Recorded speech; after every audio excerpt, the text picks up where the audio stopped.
Kung meron pang isa, merong ito kaya isa'y kabubuti o kagaganda ng pondo ng PhilHealth kasi nabalitaan ko, meron pong memorandum of agreement na nilagdaan o papasukan.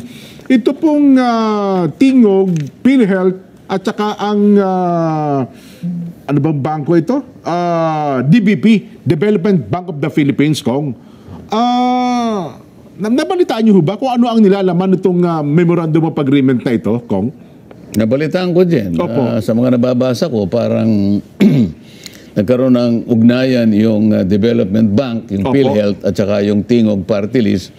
Ang Tingog Party List ay nire-represent nung may bahay, may asawa ng ating speaker. Ay, opo, ni Kong Yeda. Si Kong Yeda Romualdez.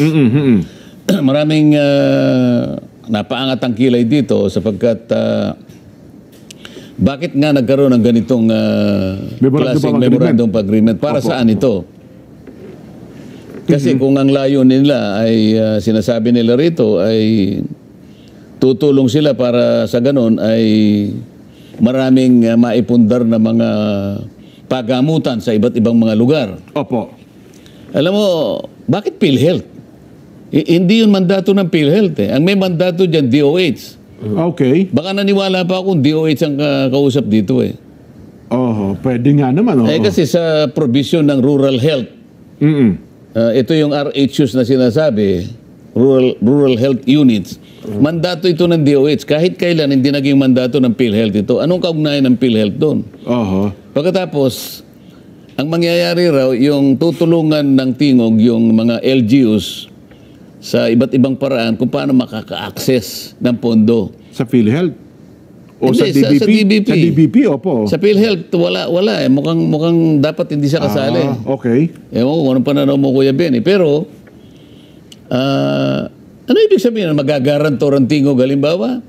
Nga no. Paano, Kuya Benny, kung halimbawa ikaw, barangay captain ka? Kasi local government units yung pinag-uusapan. Mapabarangay, halimbawa. Ang barangay mo ay nagkataon na sa 5th class municipalities. Opo. Ang budget mo ay 2.8 million. Magpapagawa ka ng isang ospital. Sa palagay mo, pauutangin ka ng DBP? Hindi. Wala ka naman pagkukunan ng pambayad mo. Yun ang sinasabi ko. Ikaw, negosyante ka eh. Opo. Ano itutulong ng halimbawa ng isang ipagpalagay mong nasa kalagayan sila na tumulong. Alam mo dito, mapupolitika ito eh. Kaya kami meron akong party list, hindi ako tumulong ka pero wag kang pipirma ng siguro tumulong ka na lang parang alalayan mo na lang pero hindi ka pipirma, nakasangkot ka dito. Sa isang agreement, formal agreement ito eh. Kung may magpapatulong sa iyo, ilaan mo yung sarili, sige tumulong ka siguro, sulatan mo yung paano pero kung di makapagbayad yung local government? Kaya nga tinatanong ko, garantor ba sila? Oo nga no. Well, sana magpaliwanag dito.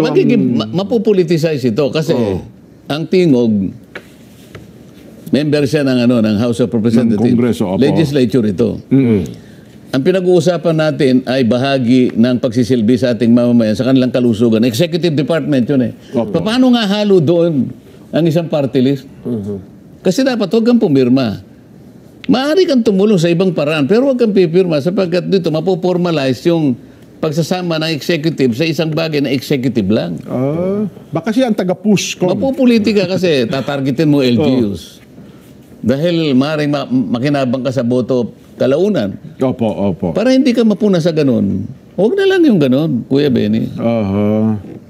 Ano sa palagay mo? Tumulong na lang ng diretso. Diba? Paano ba yung access? Ano ba yung sinasabing access? Paano ba yun?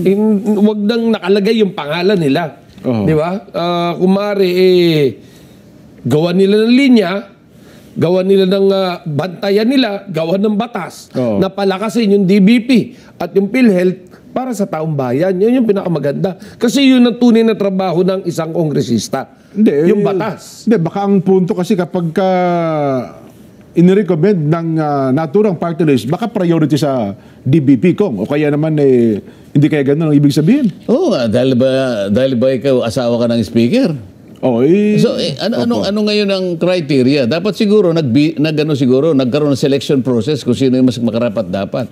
Ilan ang party list? Palagay mo 65 party list. Nagbunutan na lang siguro, Kuya Benny, di ba? Hindi yung ikaw yung Kasi maraming siyempre magkakasilosan dito eh. Totoo po. Bakit kayo, ba't hindi kami? Mhm. Kami, mas competent kami dahil sapagkat kami may kinalama, may marami kaming alam tungkol sa financing, halimbawa. Opo. Kayo, hindi naman kayo, yung mga ganun ba? Nako, oo nga po, no?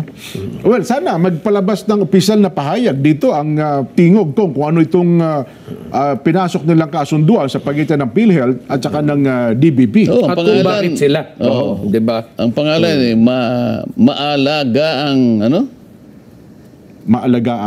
Maalaga ang Republika, Rural Financing Health Development Program. Pero bakit hahalo ang isang political party Oho. sa isang executive mandate? Talagang para sa akin, medyo questionable. Oho. Ay, sige ko. At maaaring pagmulan ng napakaraming kritisismo. Totoo po. Maraming tanong. Oho. Maraming tanong. Pero wala naman tayong doubt, no? Kung gusto nilang tumulong, tinatanggap naman natin. Yun nga lang, Pero lagay hindi na natin yung sa sasakay tama. ka doon sa isang programa na ikaw lang. At the exclusion of all the other party list.